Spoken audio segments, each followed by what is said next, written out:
Hey, what's up everyone? My name is Kevin Flat Boudreau. Today's video is going to be some quick tips on how to run up a bankroll. First off, why you should listen to me. Besides running my first small deposit up into $1,200 before my parents told me to stop, when I came back I took $750 and in 2 weeks I basically bonus hoard. If you want to know what that is, stick around for the rest of this video. That's $750 into $2,000, and that was in 2 weeks of my Christmas break. 2 other times I successfully ran up a bankroll. Just like the best possible situations were I deposited $5,000 on Absolute Poker a few years ago, and I started playing the deep no limit games, and I ran that up into playing basically the highest stakes games on that site. Had over a $250,000 bankroll. I'd cashed out like $125,000, and basically that and one other time were like my most successful times running up a bankroll. I deposited like just $2,000 on full tilt to play the cap pot limit Omaha games, and within no time I was playing 25-50 cap, and within 3 weeks I had $250,000, and I was playing 200-400 PLO, which is the highest stakes they offered at this time. So that's why I think you should listen to me. So that brings me to my first piece of advice: easy come, easy go. If you use a strategy to run up a bankroll fast, you have to expect that this money can go just as easily as it can come. That's why I advise always do some small cash outs. Leave yourself something to put away and save. If you need to start a bankroll back up in the future, you'll have this. You don't want to leave all your money on the table because most people tilt and you don't want to have the opportunity to lose your whole bankroll. There's very few people that I know that kept all their money online, and I don't recommend it to anybody.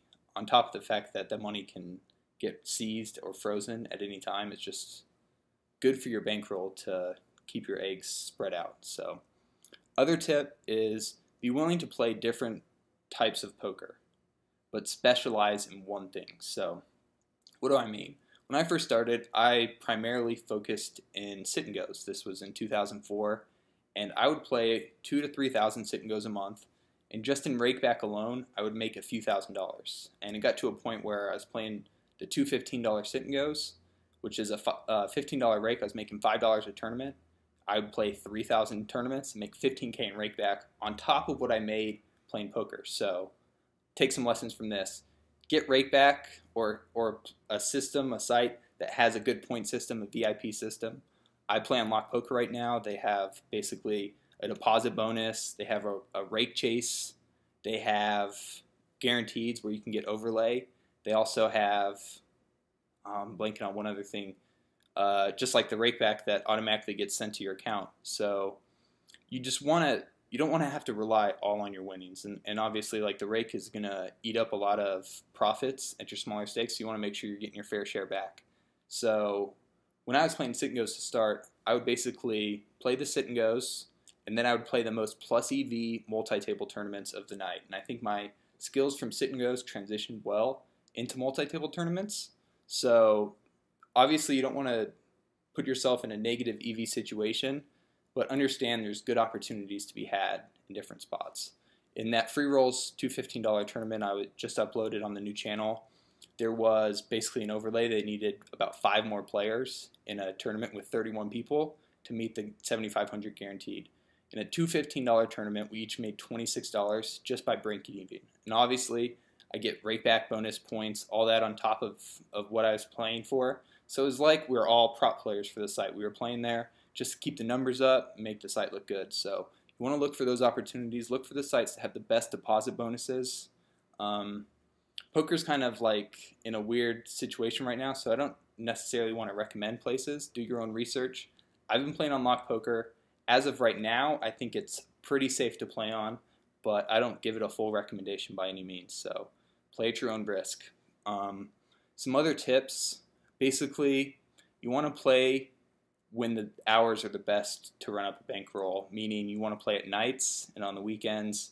Be willing to put in long hours, especially if you're going the route to try to get rakeback and bonuses. Putting in those hours are what's going to make your money just start piling up, and hopefully you're a winning player. Spend some of your money back on getting coaching, because I don't want you to get short-sighted and think it's all about running up this bankroll as fast as possible. You want to reinvest some of that money in becoming a better player, because if you are moving up the stakes, the competition is going to get tougher, and your skill level to beat the lower stakes won't hold up at the higher stakes. So these are just some quick tips to run up a bankroll. I hope it helps. I might do some more videos if I have time to like jot down some things. But basically, don't risk more than 10% of your bankroll, be it a tournament, be it cash game, a cash hand. So if you don't do that and you're willing to move up and down stakes, you should never go bust. Assuming the site has low enough stakes and you're willing to play those stakes, you can just move up and down and as you go. And that's a problem I have a lot. I'll have like 10 buy-ins for cash and I'll just keep moving up, and then just like a tiny downswing will get me. But it's also the reason why I was able to turn those small amounts of money into really large amounts of money. And both times I ended up giving a lot of it back. Both times I went on 100K downswings shortly after, but back then it was a thing where I wanted $1 million bankroll. I wanted $1 million, and I wasn't satisfied with 250,000. And it's really easy to think, oh, why didn't you stop when you had that much? But why wouldn't you say, why didn't I stop when I had 100K or 50K or 25K? You don't know when you're going to win or lose. So even when I'm running good, it's like I recently played some double or nothing tournaments. I cashed in 12 in a row. And it was a thing where I was nervous to keep playing the higher buy-in sit and goes I was playing, because I was like, oh, I'm running so good, like I'm bound not to cash. Then you just have to tell yourself, like, this next tournament is no different than like the last tournaments. I'm entering this tournament with a 55% chance of cashing or whatever it is. So those are some tips. Other things, they just keep coming to my head real quick. Don't talk about downswings ever, bad beats. If you're the type that like complains or bitches about it, like that's really, really bad for your mindset. It's much better you can just say something as simple as, oh, I acknowledge that was unlucky, like I'm moving on. Because if you're not focused on the now and playing your hands the best possible way, you're going to be making less than optimal decisions. You're more likely to stay in your downswing. So it can just be like a spiral. Some people start to play bad when they win money too. So if you're trying to run up a big bankroll, be careful. And like a lot of times as the night goes on, you're like progressing to higher and higher stakes, and you can get got. Like you're not always playing better as the night goes on. Like you're going to reach a point where your play starts to diminish. So don't let a downswing like take your whole bankroll out. Just stop, take a nice long break. Usually just like get a good night's rest. Like there's always going to be poker games. If you have to play live, some other small site.